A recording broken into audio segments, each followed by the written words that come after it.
Hello everyone! This is Jal again. At ngayon, isa na namang rehiyon dito sa Pilipinas ang lilibutin natin, ang Western Visayas. At sisimulan natin yan dito sa probinsya ng Capiz.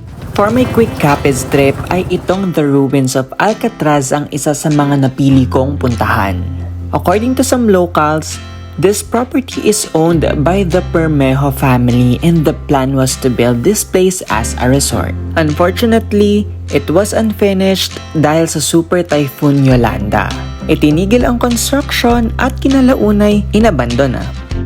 The place is giving Maze Runner vibes and the reason why this is called the Ruins of Alcatraz ay dahil sa resemblance nito sa sikat na island jail sa US, ang Alcatraz.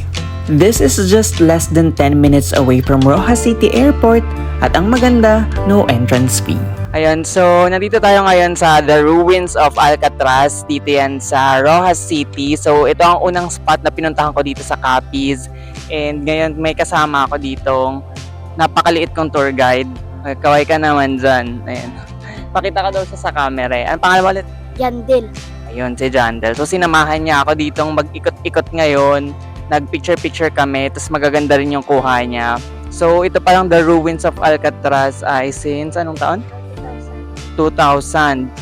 And ano pala to, supposed to be dapat resort, pero hindi na siya natuloy as resort kasi binagyo ng Yolanda tsaka Frank.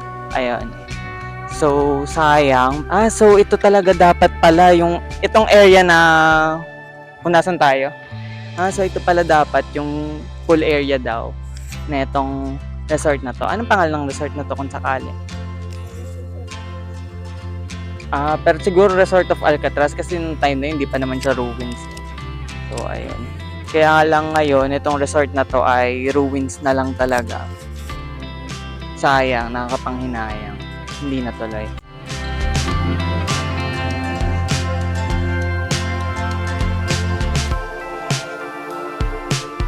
Hello! So, nandito tayo ngayon sa The Ruins of Alcatraz. So, quick lang din yung tour natin ngayon dito. And ngayon, pa-exit na rin tayo. Yung mga maliliit kong guide. Ay ka naman sa vlog. Yan si Jandel.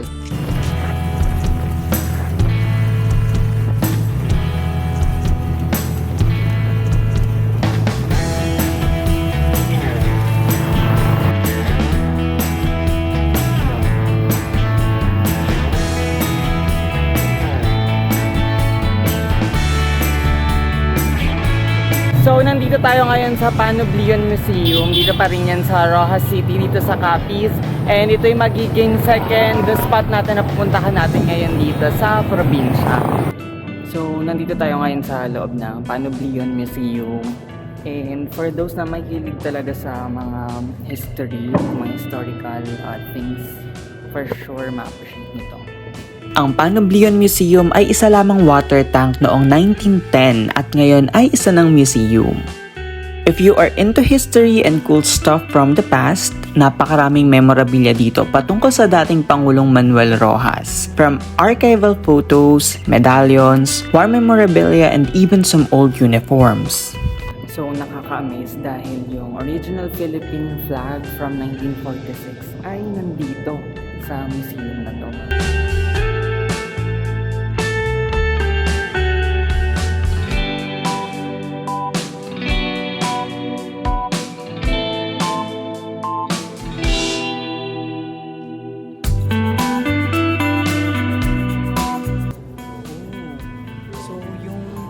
Ibang medals of honor na ibinigay before kay late President Rojas ay hindi dito pa.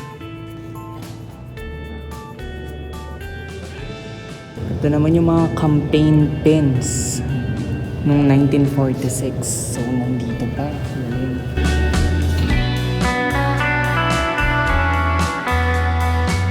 This museum is located near Rojas City Plaza and the Capiz Provincial Capital, just 4 minutes away from Rojas Airport. While admission is free, voluntary donations are highly appreciated.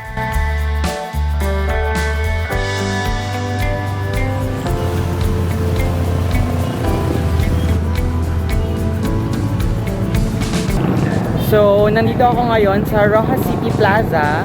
And ang gusto kong gawin ngayon ay maglibot-libot at sulitin yung stay ko dito dahil isang araw lang ako dito sa Capiz. Naghahanap ako ng makakainan since Rojas City is a seafood capital of the Philippines. Pero dito sa area around Plaza, wala akong nakikitang mga pwede kong kainan.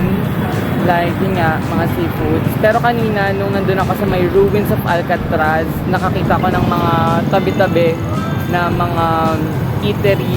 And I think dun lang siguro yung mga seafood na restaurants makikita. So ngayon ito, sa harap ko yung Rojas City Bridge or yung old Capiz Bridge, and sobrang ganda niya at night. Sobrang liwanag din dito.